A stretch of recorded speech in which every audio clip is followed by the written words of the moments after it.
Buenas noches a todos.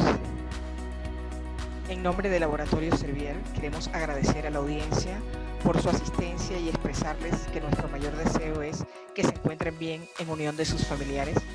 Asimismo, agradecer a los doctores Solón Navarrete y Clara Saldarriaga, ampliamente conocidos por todos ustedes, por prepararnos este tema tan interesante y relevante en la práctica clínica diaria. A continuación, le cedo la palabra al doctor Solón Navarrete. Buenas noches, doctor. Buenas noches, Tomasa. Vamos a empezar a compartir la pantalla para iniciar con nuestra presentación. ¿Se ve perfecto? Ahora sí, ya la vemos. ¿Se ve perfecto? Sí, listo, perfecto. Bueno, muy buenas noches para todos. Nuevamente, gracias a la Sociedad Colombiana de Cardiología por permitirnos compartir una noche más de webinar.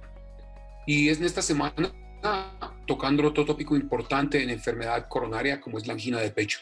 Me acompaña esta noche la doctora Clara Saldarriaga, que nos va a esbozar algunas cosas interesantes con respecto a un programa de concientización de angina. Y yo voy a hablar específicamente de lo que es la angina crónica, o lo que llamas ahora los síndromes coronarios crónicos. Y la presentación de esta diapositiva muestra, pues creo que al padre de la clínica médica en el sentido de cómo describió el síndrome anginoso, que fue William Everdell.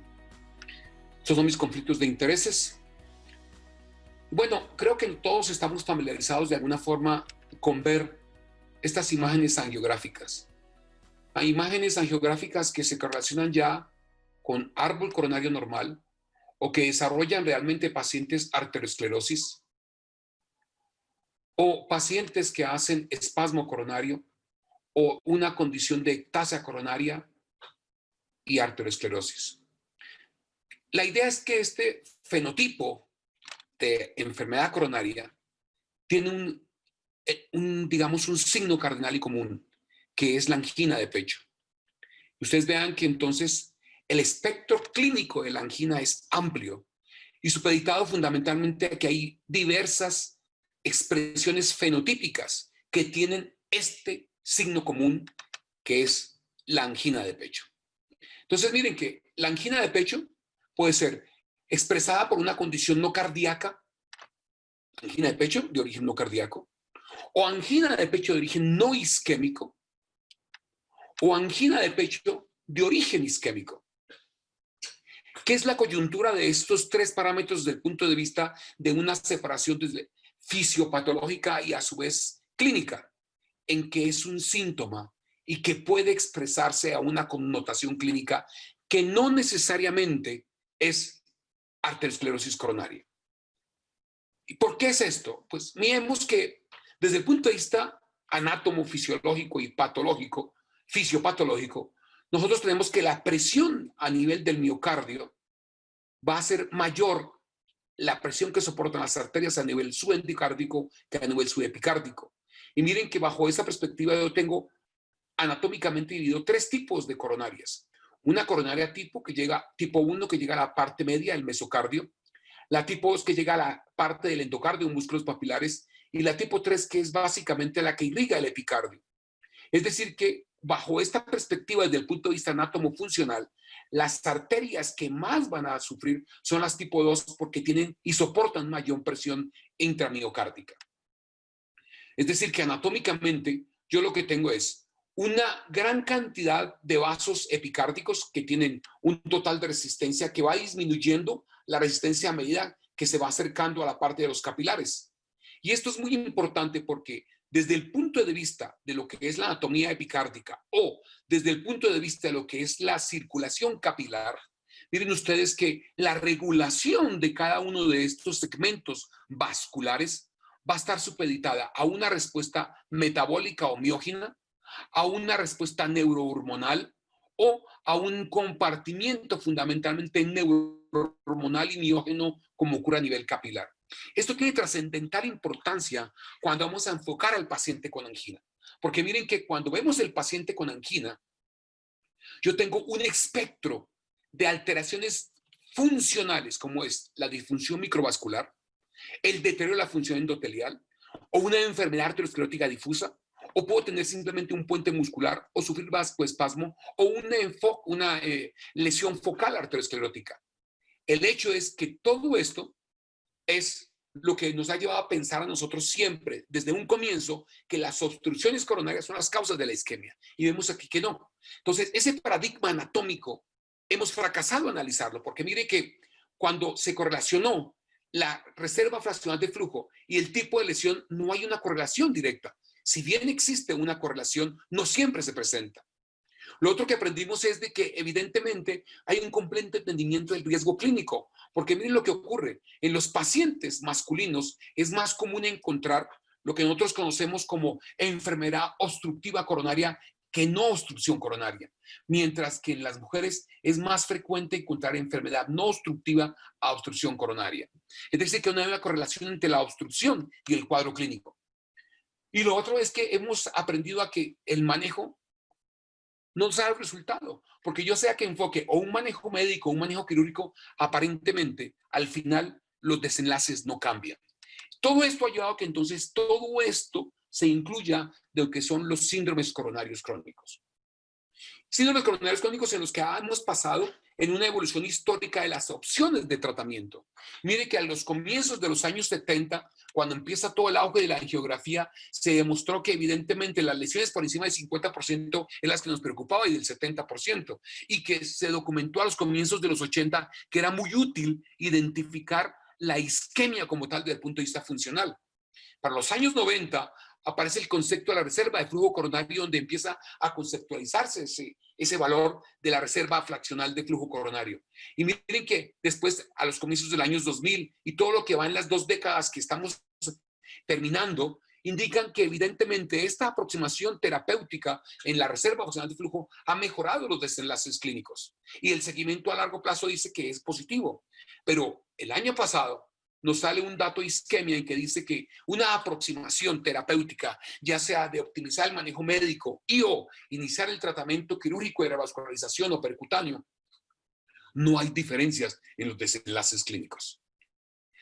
Esto entonces lleva a uno a pensar que lo que hizo Nicolás Copérnico en su momento de cambiar esa estructura geocéntrica del universo y nosotros a cambiar una estructura, digamos, anatomocéntrica y arteriosclerótico-céntrica, nos lleva a cambiar cuál sería el enfoque de la isquemia miocárdica. En el sentido de que tenemos todos estos conceptos fisiológicos, conceptos fisiopatológicos que finalmente llevan a isquemia, pero en la isquemia miocárdica el que realmente va a sufrir es el cardiomiocito. Bajo esa perspectiva, entonces, uno empezaría a decir, si hay isquemia miocárdica y que su concepto de desarrollo es multifactorial, no necesariamente obstructivo, uno empezaría a tener en cuenta varias cosas. El centro de la isquemia miocárdica y isquemia miocardio-miocito. Pero miren ustedes que existen consideraciones en las que yo puedo tener alteraciones del vasoespasmo en arteriosclerosis, vasoespasmo total o disfunción endotelial. ¿Qué significa esto? Que la angina vasoespástica puede estar imbrincada y solapada a fenómenos arterioscleróticos o a fenómenos de disfunción endotelial. Si yo tengo que hay una angina microvascular por alteraciones de la microcirculación, por rarefacción, ya sea porque hay disfunción microvascular o inflamación, es otra opción. O finalmente, lo que hemos conocido nosotros como la enfermedad coronaria arteriosclerótica, en la cual hay una estrechez, pero también se puede haber indisfunción metabólica. Lo que quiero mostrarles en esta diapositiva es que si yo pienso en alguna de las condiciones, debo tener en cuenta que la causa no necesariamente es obstructiva, sino que puede ser multifuncional. Obstructiva con vasoespasmo, o que yo tengo un proceso de disfunción microvascular con afectación inflamatoria, como ocurre en el proceso de la refracción de la diabetes mellitus. O a su vez, yo tengo estrechez arteriosclerótica y puedo tener disfunción endotelial. Entonces, ese es el concepto fundamental que quiero tener en cuenta esta noche para cuando hagamos la aproximación terapéutica de un enfoque práctico en el manejo de los síndromes coronarios crónicos. Otra cosa importante es que el fenómeno isquémico miocárdico tiene muchas caras, muchas facies. Muchas facies en el sentido de que yo puedo tener isquemia miocárdica por un fenómeno sistémico. Por ejemplo, la hipertensión arterial. Por ejemplo, el tono simpático aumentado. Porque evidentemente hay una sobrecarga y un desbalance entre la oferta y la demanda. Puedo tener como un segundo componente un componente cardíaco. la hipertrofia ventricular izquierda, la disfunción diastólica, la enfermedad valvular aórtica, la obstrucción al tracto de salida, pueden generar isquemia miocárdica sin obstrucción arteriosclerótica. Y por otra parte, yo puedo tener ya la enfermedad coronaria, ya sea obstructiva o con disfunción microvascular, disfunción endotelial o como ocurre habitualmente en los puentes miocárdicos. Es decir, que el componente de diferentes características pueden llevar a contribuir a que la isquemia miocárdica realmente tenga diferentes caras. Y esto es lo que trata de enfocarse en la última guía de la Sociedad Europea de Cardiología, donde tratan de establecer y ponernos como unos parámetros de qué hacer y cómo hacerlo de manera más práctica en el quehacer diario clínico. ¿Y qué es lo que dice la guía? Hombre, tratemos de usar el conocimiento científico y la evidencia, los datos disponibles para ver cómo hacer el manejo de los síndromes coronarios crónicos. Y ellos plantean básicamente que en este contexto donde hay un sinónimo de angina y que el fenotipo es distinto, plantean básicamente varios escenarios clínicos. El primero de ellos es aquel paciente que tiene sospecha de enfermedad coronaria con síntomas estables y un sucedáneo clínico como es la disnea. El segundo parámetro es que el segundo escenario es el paciente que tiene insuficiencia cardíaca o difusión ventricular y que yo sospeche que tenga enfermedad coronaria. El tercer escenario es en aquellos pacientes que han sufrido eventos coronarios y que presentan los eventos o los clínicas menos de un año de haberse producido el fenómeno de revascularización. El cuarto escenario son los pacientes que tuvieron el evento pero es después del año. Y el quinto escenario son pacientes con angina de sospecha de origen vasoespástico. Y finalmente, el último escenario, los sujetos asintomáticos que se encontraron en el cribado. Esto nos da un espectro de isquemia miocárdica de diferentes etiologías, pero dentro del contexto de los síndromes coronarios crónicos. Esto nos lleva entonces a pensar a nosotros en cómo hacer para sospechar que realmente nuestro paciente tenga un síndrome anginoso. Y sobre todo, ¿qué hacer con esos pacientes? Porque sabemos nosotros que muchos pacientes van a requerir estudios que muchas veces son innecesarios y no son costo efectivos y encarecen la atención. Miren ustedes cómo deberíamos, y creo que nosotros deberíamos tener esta tablita en el bolsillo. Miren ustedes que de acuerdo al grupo etario, yo tengo cuadro típico de angina en hombre o mujer o angina atípica. ¿Cuál es la probabilidad predictiva pretest o preevaluación que yo hago en la sospecha clínica considerando que la edad y el género y las características clínicas del dolor? Esto ocurre en las probabilidades, mire que la mayor probabilidad está a medida que yo envejezco, obviamente. Y mire lo que ocurre en los pacientes que no tienen angina. ¿Cuál es la probabilidad predictiva? O en un sucedáneo clínico como es la disnea. Pero ¿por qué es importante esto? Esto es importante, colegas, porque basados en el teorema de Bayes, de una proyección bayesiana, que básicamente se habla de probabilidades condicionadas, lo que me dice a mí es, ¿cuál es la probabilidad que un paciente de 59 años de edad tenga una angina típica? Si es hombre, es el 32%, y si es mujer, del 13%. Pero no solamente eso, sino que la guía nos dice que estos grupos de pacientes, cuando la probabilidad es por encima del 15%, la probabilidad es muy alta. Y que a los que tengan esa probabilidad menos del 15%, no sería necesario hacer procedimientos diagnósticos. Entonces, miren ustedes que si yo analizo esto, en este grupo de la angina típica, el 40% de los pacientes, según el grupo etario, no requeriría estudios adicionales. Y aquí es más o menos el 50% de los pacientes no requeriría estudios adicionales en angina atípica. Y cuando es no anginoso o disnea, esa cantidad de pacientes que no requieren estudios aumenta. Es decir, que cuando yo analizo en angina típica el 60, en atípica el 40, en no anginoso el dolor el 20 y en disnea solamente el 30, esos son los porcentajes de pacientes que ameritarían algún estudio adicional. Esta tablita, por eso les digo, creo que deberíamos tenerla nosotros en el bolsillo para ver cuál es la probabilidad predictiva según el género, el grupo etario y las características clínicas del dolor. Esto nos lleva entonces a hacer como una aproximación práctica.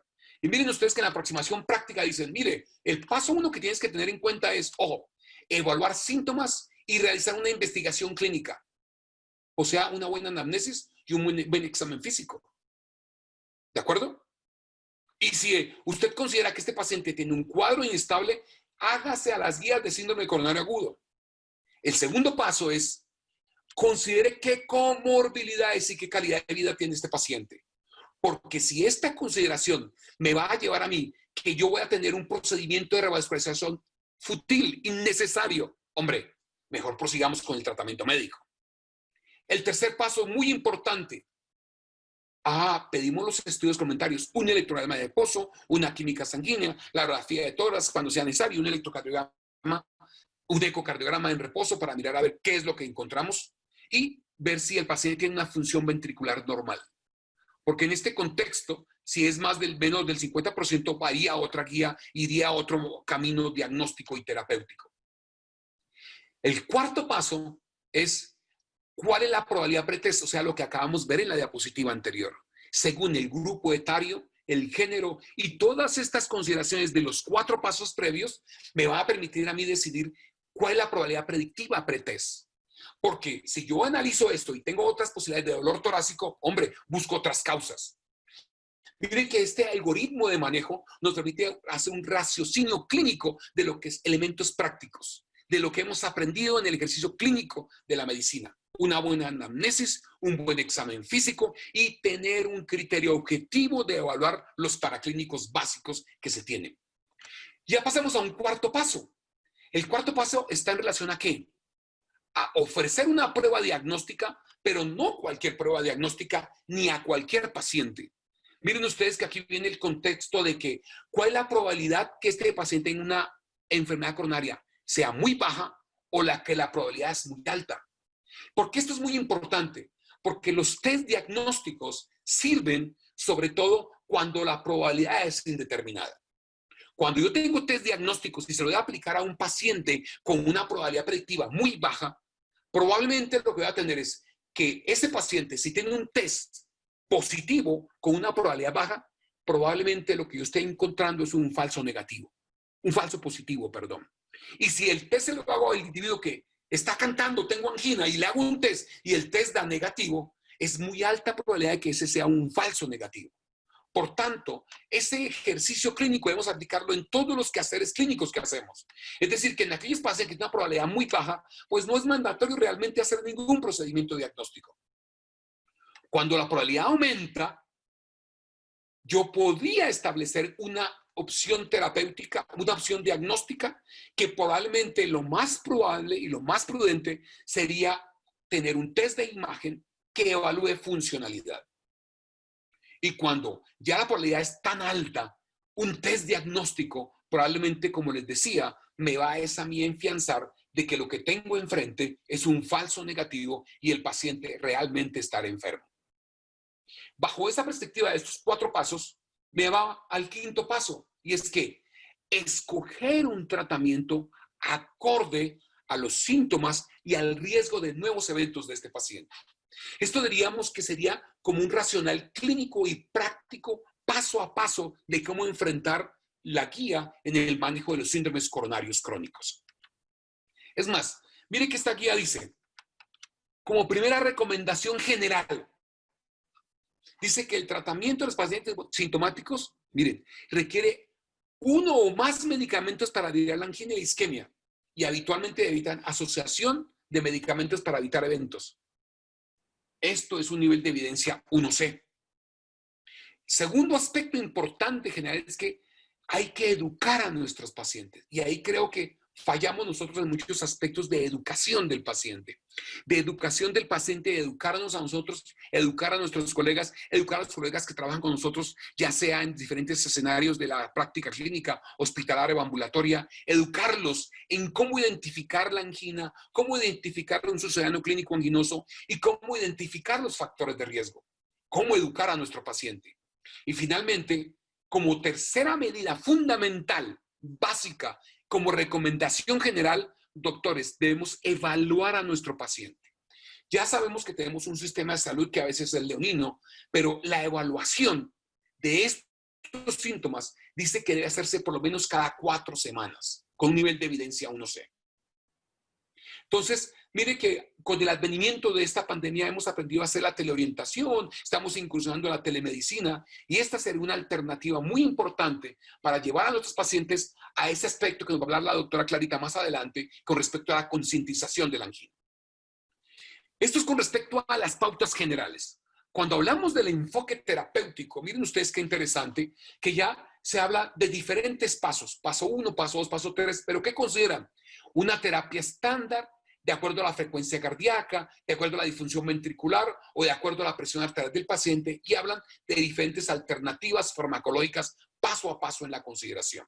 Esto es lo que dice la Sociedad Europea. Y mire que la Sociedad Europea empieza con beta bloqueantes, calcioantagonistas, agrega beta bloqueantes o dihidropidínicos de bloqueantes cálcicos y como segunda línea, otras drogas de segunda línea. Fíjate que en la segunda línea que aparece una modulación como es la modulación de la frecuencia cardíaca con iabradina, o en tercera línea aparece ya una modulación desde el punto de vista metabólico o iónico con otras alternativas farmacológicas como es el nigroatil, la renolancina y la trimetacidina. Son escalonamientos de acuerdo a lo que van respondiendo el paciente. Pero miren ustedes qué interesante que para los ingleses lo que plantean ellos es, yo tengo una farmacoterapia típica en la angina, pero llevo a hacer una prevención secundaria a vez del paciente. Y dicen ellos que yo tengo en un primer paso, ya sea para tratar angina vasoespástica o angina de esfuerzo o a enfermedad obstructiva coronaria o microvascular, a eso yo tengo que agregarle medicamentos de primera línea como son los bloqueantes de los canales de calcio y o beta bloqueantes. Y dice, como prevención, beneficio del riesgo, la antiagregación y el uso de IECAS y estatinas de acuerdo a la condición del paciente. Y en una tercera línea, miren ustedes que ya todo el arsenal terapéutico que va a modular frecuencia cardíaca, modulación metabólica o modulación iónica. Es decir, que como que las guías van enfocando a que evidentemente dentro de este arsenal terapéutico el manejo de los pacientes no es para todos igual. No es para todos igual. Entonces, bajo esa perspectiva dice, miren, las guías que no existe una definición universal de cuál es el manejo ideal de estos pacientes, cuál es el manejo óptimo de un paciente. Lo que sí dicen ellos es que eso va a depender de varios aspectos. El primero de ellos es cuáles las características y la preferencia del paciente. Ustedes saben que hay pacientes que no les quieren tomar beta bloqueantes, sobre todo la gente joven, porque aduce un problema de impotencia. ¿Qué otras cosas importantes tener en cuenta? Depende de qué, del perfil de las comorbilidades del paciente, así como de las diferentes interacciones farmacológicas que yo pueda tener. Entonces, esto nos plantea que si bien yo tengo un algoritmo de seguimiento de 5 pasos, el paso siguiente al decidir yo una alternativa terapéutica, debo tener en cuenta estos aspectos, las características del paciente y su comorbilidad. En ese orden de ideas, se habló y se armó este hectágono donde ustedes ven diferentes opciones, beta bloqueantes, nitratos, modulación metabólica con trimetacidina, bloqueantes cálcicos no dihidropidínicos, la ranolacina y dihidropidínicos. Y mire que haciendo una analogía a lo que tenemos en el manejo de hipertensión arterial en terapia combinada, mire que tenemos diferentes opciones en las cuales las de rojo es contraindicado. No vamos a usar beta bloqueantes con verapamilo o diltiazem, ni ibabradina con diltiazem ni verapamilo. Y las opciones que están en verde y las opciones en azul son opciones que eventualmente potencialmente útiles en el manejo combinado de los pacientes con angina o con síndrome anginosos crónicos. Entonces, mire que esta opción terapéutica diferente, ¿es lo mismo para todos? Pues veamos. Miren ustedes que si el centro de la isquemia miocárdica, yo voy a encontrar pacientes con insuficiencia cardíaca, con disfunción ventricular izquierda, con hipotensión, con hipertensión, con fibrilación auricular, con bradicardia o con frecuencia cardíaca por encima de 70. Y otro conglomerado clínico donde está disfunción de conducción AB, enfermedad arterial periférica o EPOC o diabetes. El hecho es que hay un centro que es la isquemia miocárdica, la isquemia del cardiomiocito. Y eso plantea entonces, miren ustedes, lo que llamaban o lo que se ha venido a llamar el enfoque diamantino de la enfermedad coronaria crónica. Y esto lo plantea el doctor Ferrari, es un documento que les recomiendo que lo lean, cómo enfocar a estos pacientes con enfermedad coronaria crónica, con síndromes coronarios crónicos, de acuerdo a su comorbilidad. Y veamos entonces, por ejemplo, los pacientes con fibrilación auricular. Estos pacientes con fibrilación auricular vamos a tener en verde son alternativas terapéuticas que son preferidas desde el punto de vista médico, en rojo alternativas que son contraindicadas y en blanco aquellas condiciones farmacológicas que yo eventualmente puedo coadministrar a los pacientes.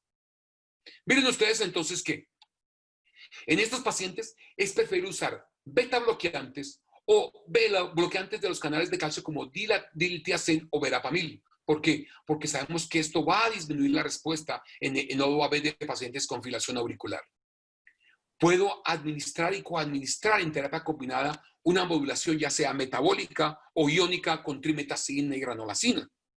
Pero miren, no demos bloqueantes cálcicos tipo dihidropiridínicos porque hacemos una taquicardia refleja. No demos nitratos porque también producen taquicardia refleja. No es lo ideal. Y no usemos la ivabradina porque sabemos que la ivabradina actúa fundamentalmente sobre las células T del nódulo sinusal, en ritmo sinusal. Paciente estando en fibrilación auricular, no habría un racional desde el punto de vista farmacológico y de la farmacocinética de qué hacer con la ivabradina en esta condición particular. ¿Qué pasa en los pacientes que tienen bradicardia? Bueno, ¿cuáles son las posibles alternativas? Mire, usar medicamentos tipo bloqueantes cálcicos no dihidropiridínicos o nitratos. Sabemos que esto produce eventualmente una taquicardia refleja y puede de alguna manera contrarrestar el efecto de bradicardia y hacer una modulación metabólica o iónica con trimetacina y granulacina.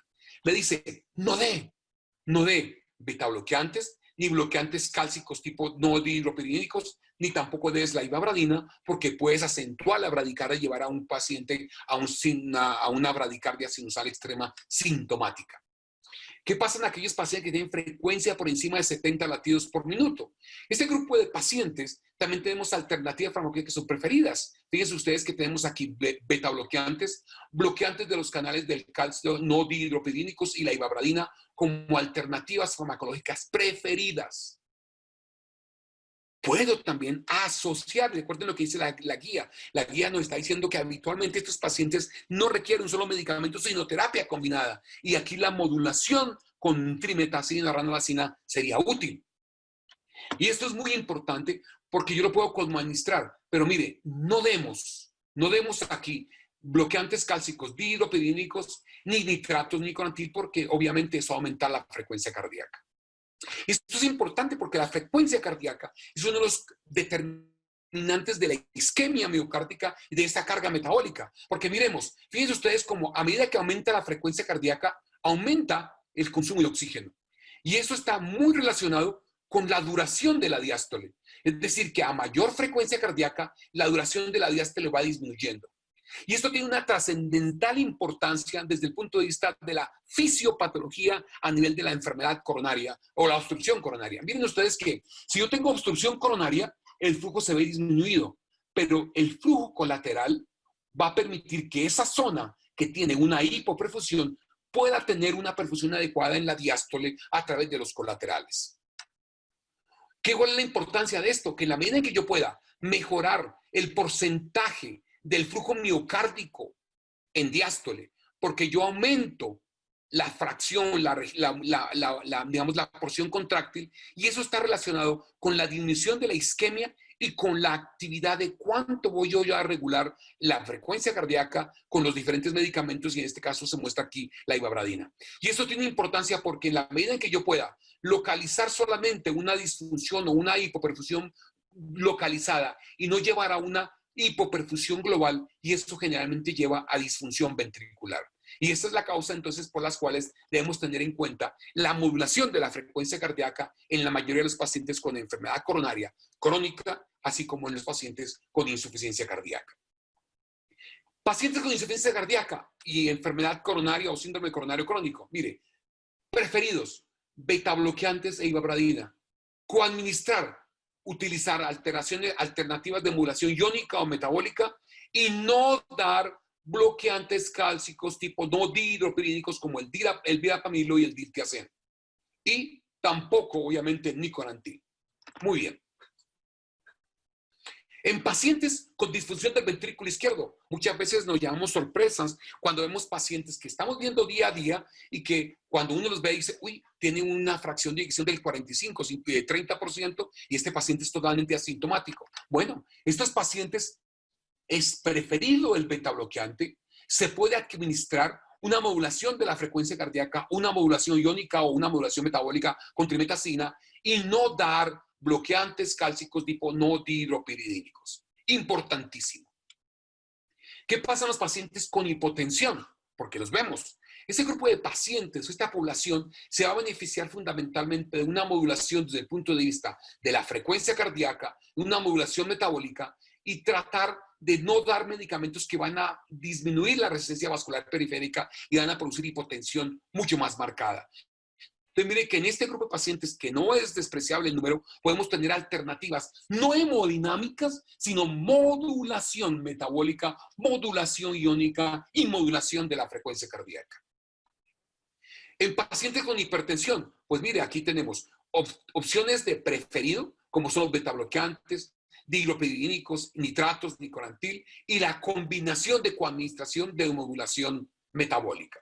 En pacientes diabéticos, esto es muy interesante porque la población diabética con enfermedad coronaria y con falla cardíaca sabemos que es muy importante. Entonces, mire que a este grupo de pacientes uno les puede dar o bloqueantes de los canales de calcio, modulación de la frecuencia cardíaca, nitratos o eventualmente una modulación metabólica. Y dice, ojo, debemos tener mucho cuidado con aquellos beta bloqueantes, fundamentalmente los de primera y segunda generación, no tanto los de ahora que son más cardioselectivos. En pacientes con difusión microvascular, que en estos pacientes podemos usar una modulación metabólica, modulación iónica y podemos combinar otras alternativas farmacológicas. Fíjense ustedes que nos está planteando, yo puedo utilizar un componente desde el punto de vista hemodinámico o un componente desde el punto de vista iónico y metabólico en el control de estos pacientes con diferentes comorbilidades. En el espasmo coronario, dice, aquí es preferible usar dihidropiridínicos como el diltiazem y veramil o los nitratos. Puedo coadministrar una modulación metabólica o iónica, pero miren, no demos beta bloqueantes. Esta semana justamente estábamos en la consulta de falla cardíaca y nos llegó uno de estos pacientes en la clínica de enfermedad coronaria que además tenía un fenómeno de Raynaud y le habían formulado un beta bloqueante en forma ambulatoria. Hay que tener mucha precaución porque estos pacientes con espasmo coronario, el beta bloqueante estaría potencialmente contraindicado. Porque al bloquear los receptores beta, predomina el receptor alfa y se produce una mayor vasoespasmo coronario o arterial periférico. ¿Qué pasa en pacientes que tienen defectos de la conducción AB? Que también lo vemos muy frecuentemente.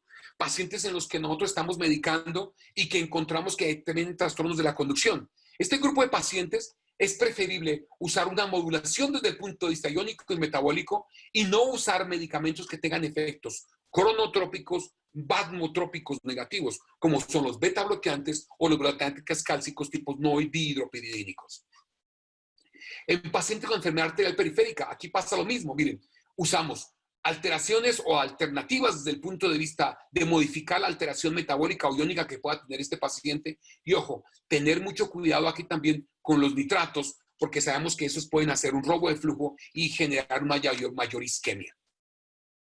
En pacientes con enfermedad pulmonar obstructiva crónica, que este es un problema de toda la vida y de que hacer diario por el uso de los beta bloqueantes. Sabemos que hay grupos de beta bloqueantes que no son tan cardioselectivos y pueden eventualmente producir mayor broncoespasmo. Mire que a este grupo, a esta población, se prefiere usar beta bloqueantes selectivos, usar algún tipo de bloqueantes cálcicos, la modulación iónica o la modulación metabólica o la modulación de la frecuencia cardíaca. Y mire, ojo con los beta bloqueantes no selectivos. En pacientes con enfermedad renal, otro dolor de cabeza para nosotros, sobre todo cuando vamos a tratar falla cardíaca, hipertensión y enfermedad coronaria. Pues mire, en este grupo de pacientes yo puedo usar beta bloqueantes, puedo usar bloqueantes cálcicos no dihidropiridínicos, usar una modulación de la frecuencia cardíaca o una modulación metabólica. En este orden de ideas hay que tener en cuenta que hay que tener mucha precaución porque algunos pacientes con disfunción renal no sería conveniente usar la modulación metabólica o iónica y hay que tener cierta precaución. En términos prácticos, Con este esquema del enfoque diamante, me permite a mí poder establecer cuál es la comorbilidad del paciente e ir escogiendo cuál es la alternativa terapéutica más adaptada a la condición clínica y a los fenómenos fisiopatológicos que estamos encontrando. Y a esto va esta diapositiva final, donde yo les quiero mostrar, ya sea que tenga un espasmo coronario o tenga enfermedad arteriosclerótica, pensar siempre que el problema es en la microcirculación y que el que finalmente sufre es el cardiomiocito y que evidentemente debo pensar en cuáles son los mecanismos estructurales que están favoreciendo el desarrollo de la isquemia miocárdica. Entonces, si hay un remodelamiento realmente arteriolar, si hay engrosamiento a la íntima de acuerdo a la comorbilidad, si veo yo que hay una relación entre la pared y el lumen porque el paciente está hipertrófico, tiene fibrosis o tiene hipertrofia, o hay una rarefacción capilar como ocurre en la diabetes. Pero debemos pensar también que pueden haber mecanismos funcionales que pueden estar alterando, ya sea porque modifican la vasodilatación o porque modifican la disfunción endotelial. Entonces, en ese orden de ideas, nos tenemos que también pensar que existen condiciones que también favorecen la enfermedad o la isquemia miocárdica como las alteraciones microvasculares. Y aquí tenemos una serie de condiciones clínicas que favorecen esa alteración microvascular. En términos prácticos, doctor, y en estos 35 minutos podemos concluir entonces. Número 1, que la nueva visión de los síndromes coronarios crónicos enfatiza que la disfunción microvascular, la obstrucción arteriosclerótica, el vasoespasmo, la disfunción mitocondrial pueden contribuir a la isquemia miocárdica. El origen es multifactorial en la isquemia miocárdica, lo cual implica un enfoque individualizado de acuerdo a, como les decía, a ese perfil clínico del paciente y a esa comorbilidad. Y que los agentes antianginosos se pueden asociar, se pueden combinar y se pueden titular acorde a la respuesta clínica del paciente. El origen multifactorial de la isquemia miocárdica define al cardiomiocito como el blanco terapéutico nuestro. Ese es el objetivo de nosotros, que ese cardiomiocito se preserve, no sufra y que conserva su funcionalidad. Y que probablemente al yo tener un enfoque diamantino, donde voy a ver la comorbilidad, la frecuencia cardíaca, cuál es el mecanismo que prima en cada una de esas condiciones, yo puedo escoger cuál es la alternativa terapéutica personalizada al paciente con síndromes coronarios crónicos. Doctores, este es el mensaje que les dejo en 35 minutos. Muchísimas gracias. Esperamos ahora al final las preguntas para compartir y para departir cuál es el enfoque como real y práctico en el síndrome coronario crónico. Los dejo ahora entonces con la doctora Clarita Saldarriaga, que nos va a dar la idea de qué es lo que estamos haciendo y cuál es ese enfoque de la concientización del programa de angina de pecho. Muchísimas gracias.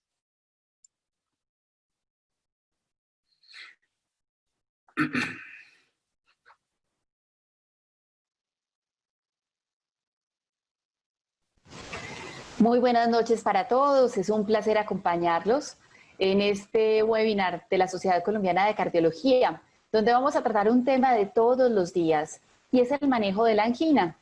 Y definitivamente cuando hablamos de la angina, vamos a una frase que yo he escuchado mucho de mis colegas, y es que el único dolor que la gente tolera es el dolor de los otros. Realmente vivir con dolor y tener limitaciones para hacer las actividades de la vida cotidiana es algo que realmente es muy limitante para nuestros pacientes. Entonces, en los próximos minutos, yo quiero invitarlos a ponernos en los zapatos de los pacientes, a contarles cuál es la percepción que tienen ellos acerca de vivir con angina y contarles un poco acerca del programa Angina Awareness, un programa muy interesante que lanzó la Sociedad Europea de Cardiología hace 2 años en asocio con la sección de farmacología de esta misma Sociedad de Cardiología, este grupo de trabajo, y que ha sido apoyado por Servier. Muy bien, entonces realmente la angina es más frecuente de lo que nosotros pensamos. Miren ustedes cómo hasta el 43% de los pacientes que van al consultorio tienen síntomas anginosos. A veces es culpa de nosotros que no indagamos mucho respecto a esta sintomatología del paciente, pero a veces también es que el paciente siente temor de manifestarnos qué es para ellos su síntoma y qué es lo que está limitando su calidad de vida. Recuerden además que no es tan sencillo detectar la angina porque existen equivalentes anginosos. Son esos síntomas atípicos como la dificultad para respirar con los esfuerzos, la fatiga, los dolores que no siempre son típicos como lo aprendimos cuando estudiamos medicina, sino que los pacientes pueden tener una variedad de síntomas que son equivalentes a anginosos y que a veces pasamos por alto. Recuerden además que tener angina hace que estos pacientes tengan 3 veces más niveles de ansiedad que la población general. Esto se asocia además con un riesgo 5 veces mayor de que los pacientes pierdan su trabajo, especialmente en esta época tan difícil que estamos viviendo, donde todos queremos cuidar el trabajo, por los síntomas que limitan su actividad. Y finalmente, la angina se asocia con 4 veces más riesgo de que los pacientes desarrollen depresión. Miren entonces que estamos realmente frente a una patología que tiene muchas necesidades insatisfechas y que necesitamos definitivamente estandarizar, identificar y ayudarle a estos pacientes para que puedan mejorar su calidad de vida. No sé si ustedes habían pensado alguna vez que existen redes sociales para los pacientes. Yo tampoco lo sabía hasta que el año pasado estuve en una reunión de esa iniciativa de la Sociedad Europea de Cardiología para mejorar el tratamiento de la angina. Y resulta que sí, esta red social se llama My Health Teams, es una red social que tiene pacientes de todas partes del mundo, principalmente Estados Unidos, Inglaterra, algunos otros países de Europa como Italia. Y en esta red social los pacientes acceden, no como en Facebook o en Instagram, a compartir fotos, sino que acceden a buscar otras personas que tengan su enfermedad.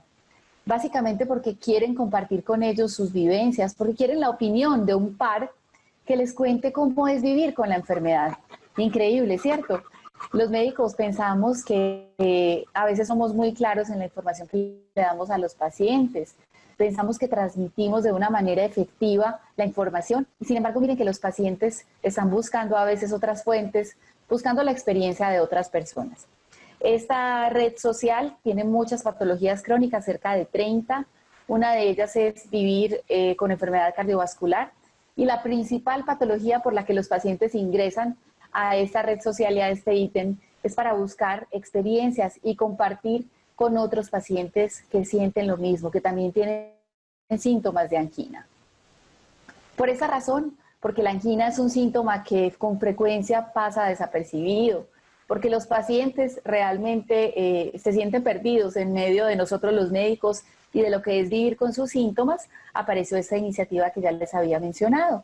Esta es una iniciativa mundial donde se están realizando actividades desde hace 2 años en los diferentes países, tratando de sensibilizar inicialmente a los pacientes respecto a la importancia de no ignorar los mensajes que le envía su corazón, especialmente la angina, y adicionalmente motivándolos para que ese síntoma no se quede solamente en una percepción y en compartirlo con otras personas que tienen la misma enfermedad, sino también de comunicarlo a su doctor para que él pueda ayudarlos.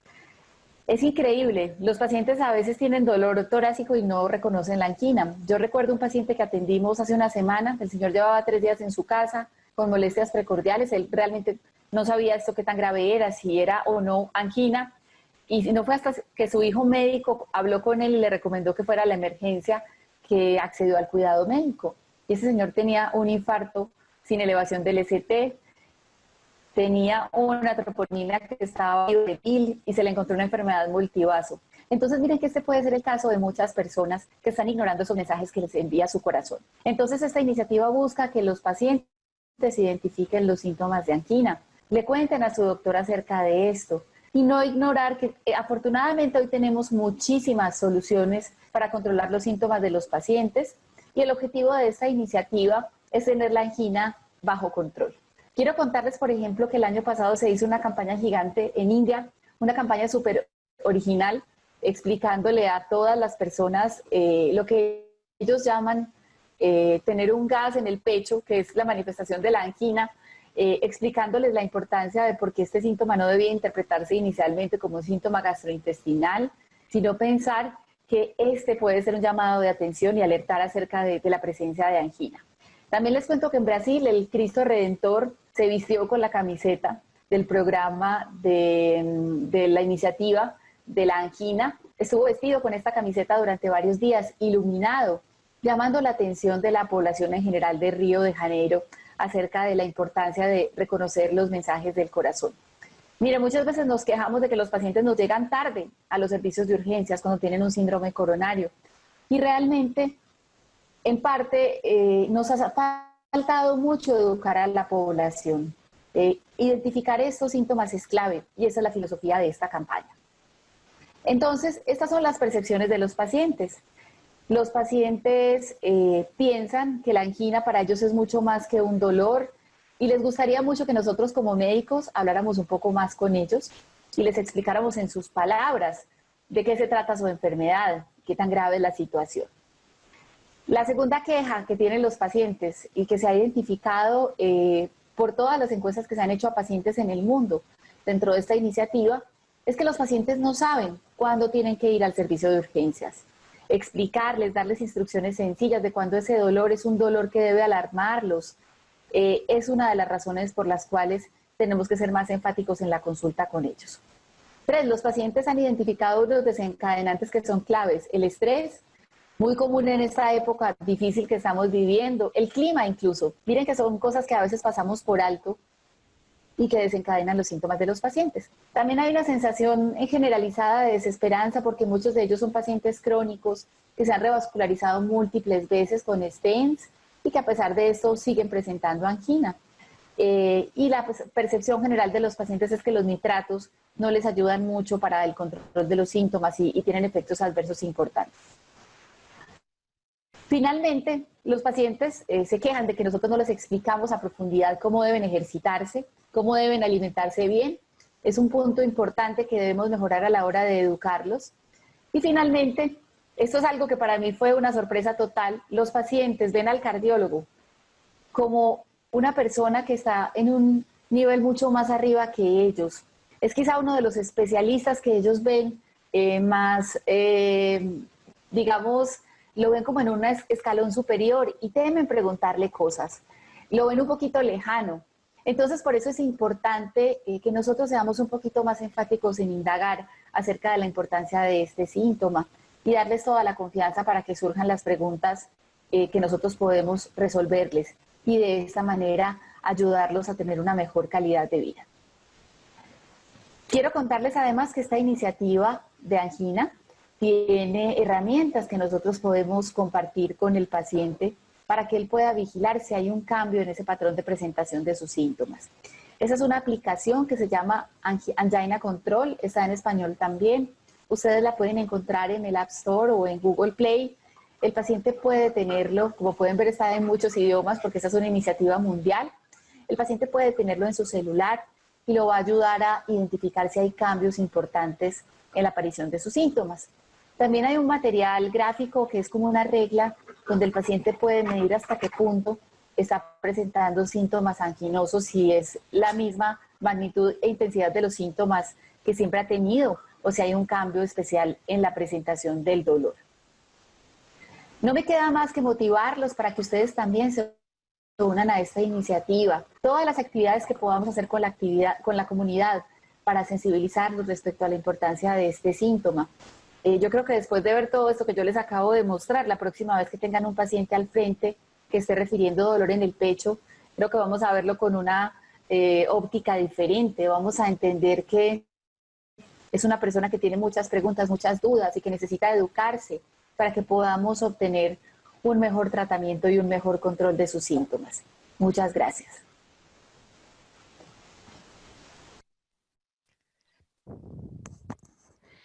Quisiera mostrarles en un minuto la aplicación móvil, como muy bien dijo la doctora Clara, está disponible en 21 idiomas, se llama Angina de Pecho Control Directo y está diseñada con el objetivo principal de acompañar a los pacientes día a día en el largo camino de esta enfermedad.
objetivo principal de esta aplicación es acompañar a los pacientes día a día en el largo camino de esta enfermedad.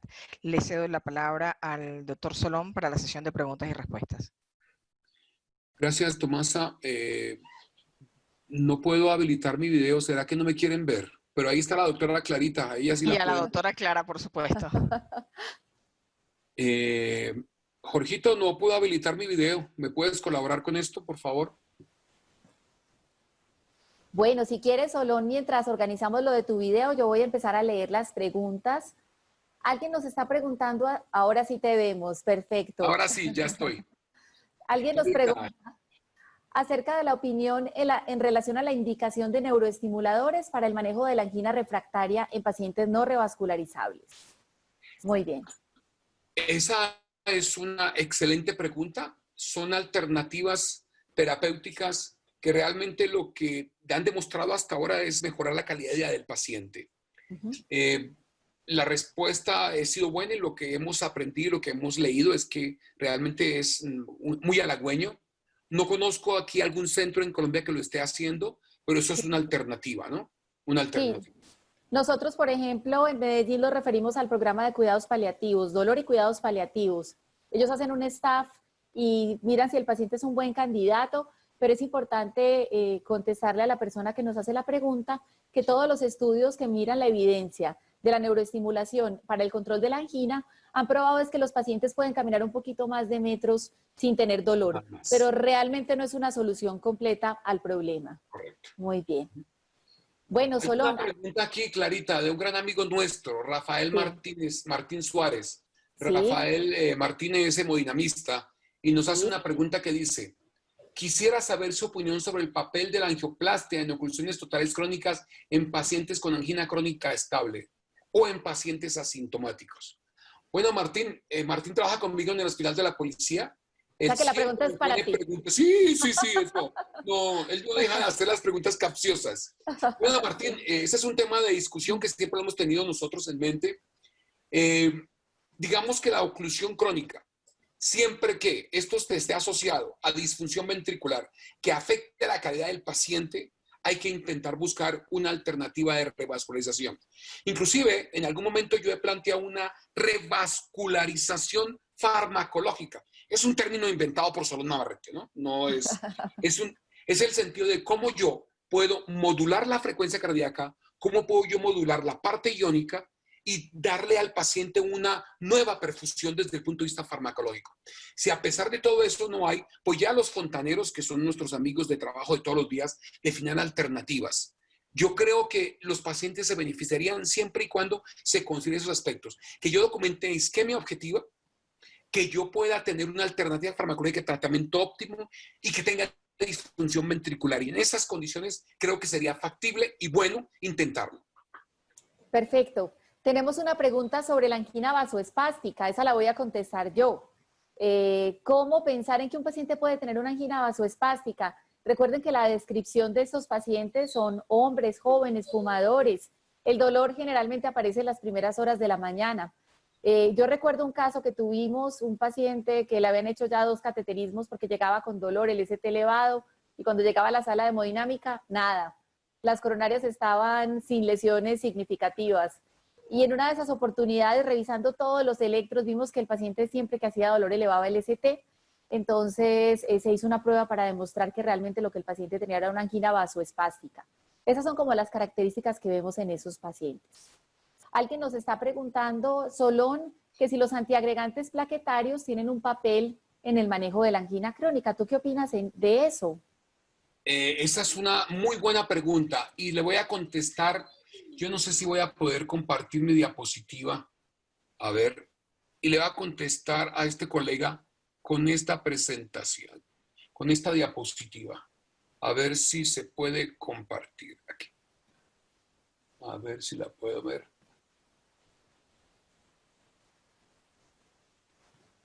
¿La ven la diapositiva? Sí, la estamos viendo. Mire que esta es de la guía NICE en Inglaterra, donde plantea a ellos, mire, aquí dice claramente que yo debo usar en prevención secundaria como primera y segunda línea alternativas como son, por ejemplo, aquí en este caso, la aspirina como antiagregante plaquetario. ¿Con qué objetivo? De prevención secundaria. Es decir, si yo voy a usar antiagregantes con este objetivo fundamental que es prevenir nuevos eventos, está totalmente indicado. Y fíjate que no solamente se queda mi doctor con la aspirina, sino otras alternativas farmacológicas que modifican el curso de la enfermedad. En días pasados estuvimos un webinar sobre falla cardíaca. Lo mismo pasa aquí con el síndrome coronario crónico. Yo debo usar alternativas farmacológicas que desafortunadamente la gran mayoría lo que ha hecho es mejorar la calidad de vida y los síntomas. Muy pocas han impactado en la mortalidad. Pero claramente en la prevención secundaria veo alternativas que modifican la evolución de la enfermedad. Esa sería la respuesta que yo tendría, Clarita. Y alguien más nos pregunta por la anticoagulación, que si hay algún papel para anticoagular a los pacientes con angina crónica. Muy buena pregunta. Yo diría que la indicación y la asociación de un anticoagulante estaría supeditada a la comorbilidad. Si este paciente tiene una fibrilación auricular, claramente está indicada la anticoagulación. Ahora, hay nuevos datos en los pacientes con enfermedad coronaria en las que la adición de dosis de nuevos anticoagulantes orales podría beneficiar a algún grupo de pacientes. Habría que explorar qué pasa con este grupo de pacientes con enfermedad coronaria crónica o con síndromes coronarios crónicos. Habría que evaluar realmente. Los datos están empezando a surgir. No se dice que no. No digo que sí, pero probablemente tengamos recursos desde el punto de vista alternativos farmacológicos para controlar los síntomas, mejorar la calidad de vida. Unido, sí, vuelvo a insistir, a ese proceso de educación y de concientización de nosotros como médicos y de los pacientes de los síndromes coronarios. Perfecto. Hay una pregunta que voy a contestar yo, es acerca de la contrapulsación externa. Hay un grupo en el país que tiene experiencia, es el grupo de la Clínica Chayo. Y hay otra que es para ti, que eres el experto en imágenes, y es, ¿qué preferirías para un paciente con angina y definir el diagnóstico de enfermedad obstructiva? ¿Le harías una prueba de estrés Solón o le harías una angiografía por tomografía? Yo, el TAC indudablemente es cierto, inicialmente. Claro, el TAC coronario nos va a permitir varias cosas. Digamos que el angioTAC coronario permite no solamente evaluar luz, sino pared. Mientras que el cateterismo me va a evaluar luminografía. Yo con la angioTAC multicorte puedo evaluar la característica de la placa, el riesgo de la placa, la condición de calcio y el lumen. Y plantear qué se puede hacer con ese paciente. Perfecto.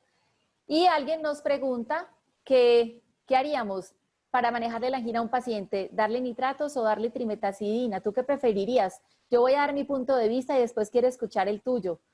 Realmente, si nos vamos a los estudios, tenemos más información acerca del efecto como tratamiento antianginoso de la trimetazidina que de los nitratos. ¿Tú qué opinas de esto, Solón? Buena tu respuesta, Clarita. Yo diría que depende. Bueno. Depende de qué. Yo les mostré el enfoque diamantino. Y hay pacientes donde no puedo dar nitratos. Y hay pacientes donde no puedo dar trimetazidina. ¿De acuerdo? Entonces, depende de cuál es la comorbilidad de ese paciente.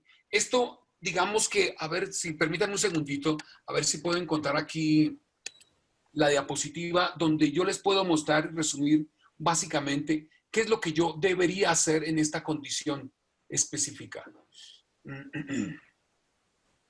Aquí está. Vamos a ver si se puede compartir pantalla. Dex2, compartir y aquí ya.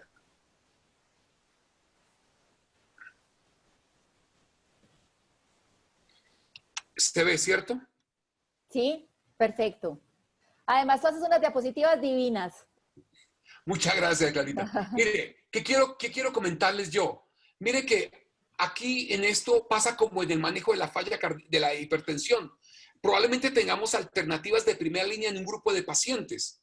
¿De acuerdo? Por ejemplo, si yo sospecho que mi paciente tiene angina vasoespástica, no le voy a dar un beta bloqueante. Si yo creo que mi paciente lo que tiene es un trastorno metabólico asociado a su enfermedad coronaria, como una diabetes mellitus, probablemente yo hago una modulación metabólica y una modulación iónica y no se contradice. Mire que yo puedo usar trimetazidina asociado a ranolacina. Son potencialidades que yo puedo ir asociando de acuerdo a la comorbilidad. Entonces la respuesta que le daría yo al colega es, ¿qué prefiero yo? ¿Un nitrato o una trimetazidina? Depende. Depende de qué paciente estoy viendo y cuál sería el enfoque diamantino que yo le haría a este paciente en particular. Es decir, ¿qué es lo que yo a ver si está aquí. En este enfoque, ¿qué es lo que yo tengo en este paciente? ¿Cuál es la condición y la comorbilidad asociada? Porque eso me va a permitir a mí poder escoger cuál es la alternativa farmacológica. ¿Por qué? Porque el centro es obviamente el cardiomiocito. Perfecto. Bueno, ya llegamos a la parte que se llama preguntas cortas, respuestas cortas, porque se nos está acabando el tiempo. Se acabó el tiempo. Alguien nos hace la pregunta, y Solón es súper estricto con eso, es súper cumplido. Hay una pregunta respecto a qué va a cambiar después del estudio de isquemia. Yo les quiero decir que mi opinión es que el estudio de isquemia refuerza la importancia de, primero, dar manejo farmacológico a los pacientes con angina antes de pensar en llevarlos a procedimientos de revascularización. Mi opinión es que con el estudio de isquemia, Martín se tiene que ir del hospital. Bueno, segunda pregunta corta y respuesta corta. En pacientes con insuficiencia cardíaca de novo, función reducida, sin clínica de angina, ¿cuándo haríamos arteriografía coronaria de entrada para evaluar sustrato isquémico? Pregunta, respuesta, yo creo que a todos. Perfecto. Bueno, respecto a la isquemia, yo quiero hacer un comentario adicional. Recuerden que los pacientes con disfunción ventricular severa, lesión del tronco o de la descendente anterior proximal no entraron al estudio. Entonces, a ese grupo no le aplica lo que acabamos de decir. Tenemos una pregunta de qué hacer con angina en pacientes que tienen coronarias ectásicas o con flujo lento. No sabemos. Excelente no sabemos. Respuesta. No sabemos todavía. Hay grupos que les dan antiplaquetarios, otros los anticoagulan. No se ha dicho la última palabra. Correcto. Yo digo la respuesta. Los primeros pacientes, depende de su riesgo de sangrado, los primeros 6 meses lo anticoagulo y después lo antiagrego dual. Pero eso es una cuestión empírica. Correcto. Bueno, muy bien. Y bueno, finalmente eso es todo. Bueno, muchísimas gracias, Clarita, por tu ayuda, tu colaboración. Gracias a Servier por permitirnos extendernos en estos temas de educación médica continua a la Sociedad Colombiana de Cardiología. El objetivo fundamental de nuestra sociedad es la educación de nosotros como miembros, como socios y de los colegas. Así que muchas gracias a ellos, a Servier por el apoyo y, hombre, será hasta otra oportunidad. Muchas gracias, doctor Navarrete y doctora Saldarriaga, por esta actualización tan clara e ilustrativa del enfoque de tratamiento de esta patología y recordarnos el impacto que causa en los pacientes que la padecen. Muy buenas noches para todos. Buenas noches. Chao.